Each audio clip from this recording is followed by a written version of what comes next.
the two development projects. 4403 Main will be first. You all received a copy of the wetland delineation report in your packet. So the wetlands, basically what they found is that there's two isolated wetlands on the property that are about 0.77 acres. They found a number of different vegetation in those areas. They believe that the wetlands are classified under Wisconsin Administrative Code NR 151 as being less susceptible wetlands. So a protective buffer would be required of between no less than 10 feet, no more than 30 feet from the wetlands for any development. So we've had our engineering firm review that determination, and they concur with the report that was provided by Korndorfer. So that wetland information will be incorporated into the site plan for the property. And that will also appear, the public will be able to view that when we have the site plan presented at the neighborhood meeting on Monday. They have also discussed the designation of the isolated natural resource area with SewerPAC. Joel Dietl, who's the chief land use planner, met with Korndorfer and reviewed the proposed site plan, and they're in concurrence with Korndorfer that SewerPAC's in concurrence that the area of wetlands is really where the isolated natural resources are, and as long as they follow guidelines under NR 151, that it should be that should be fine for their site plan. And then, as we've heard, the neighborhood meeting is on December 14th at 6 p.m. It'll be a virtual meeting conducted through WebEx. We'll have the site plan presented to the public. We had originally wanted to have it presented prior to the meeting, but we're working on some changes and tweaks to the site plan, so it won't be ready until Monday, unfortunately. So that is it for that, unless there are any questions from the board.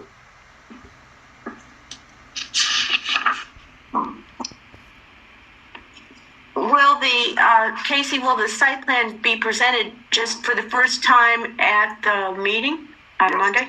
Yep. Okay. It won't go out in advance at all.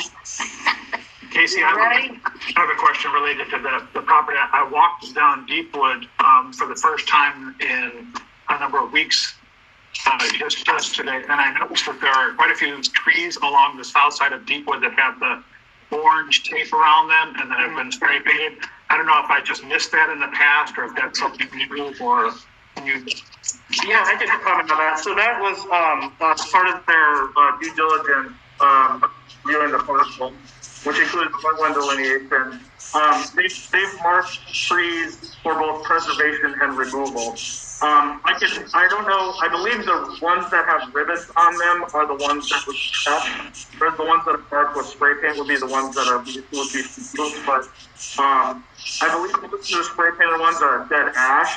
But the goal was with that, particularly in the front part of the lot, was to preserve good trees in as a buffer between the interior of the lot and the road. That's what Korndorfer is aiming to do. Thank you. Yep. Marty Meisner here. One of those wetlands may not be a wetland. When the home burned down and the gentleman was killed there, when they rebuilt, they brought in a lot of dirt from the back lot. It's going to look squarer than round like a pond. That's if I remember correctly. It's been a lot of years. Mm-hmm. So I have presented. I'd let Korndorfer know that there is a possibility that that the wetlands may be man-made and not naturally occurring. So they are looking into that, and it may. I don't necessarily know if that's going to change their thought process on the wetlands at all. But that's the case for both of the wetland areas, isn't it, Casey? It could be. Yeah, it could be. They might be man-made rather than naturally occurring. Yep. Yes, could I comment on that? In reading the report, it's not contiguous to any waterway or water body, so it's very likely that it was man-made or it's just a low area, but it does not connect to any waterway in the area. Yeah, correct. Yeah, not that wetlands can occur in those type of areas, but yeah, there's usually initially occurring wetlands are often near or very close to a body of water or have some sort of a tributary to a larger body of water to them. So, not all the time, not all the time. And there hasn't been any full investigation as to the pipe that is draining onto the center part of the wetlands, where it's coming from or why it's draining there, or, okay. I mentioned that to Korndorfer, but I don't know. Yeah. Just to clarify, Casey, though, the village board has no authority in terms of determining what is or is not a wetland. We have no role in that, correct? Correct, yeah. So the Heartland Environmental Group is the group that was the delineator that was hired by Korndorfer. So this is an individual who has trained and has experience in identifying wetland indicators on properties.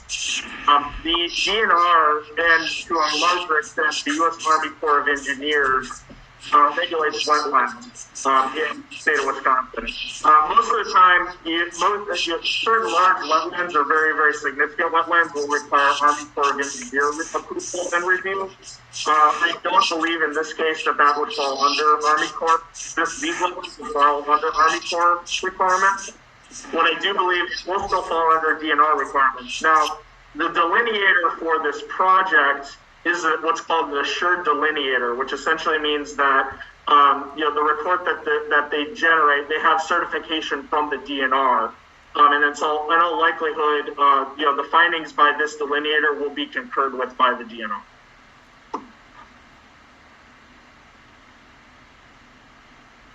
Okay. Any other comments about the items from the administrator? Okay. Moving on to item number 8, I ask for a motion